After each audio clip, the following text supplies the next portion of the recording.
श्री गुरुभ्यो नमः। हरिः ओम भूर्भुवः स्वः तत्सवितुर्वरेण्यं भर्गो देवस्य धीमहि धियो यो नः प्रचोदयात्।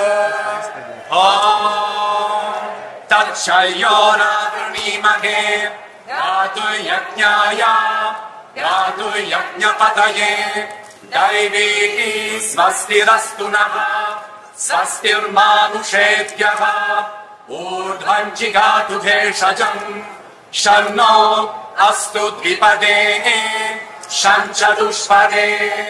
ॐ पृथिवी शान्ता साग्निना शान्ता सामे शान्ता शुचगुं शमयतु अन्तरिक्षगुं शान्तं तद्वायुना शान्तं तन्मे शान्तगुं शुचगुं शमयतु।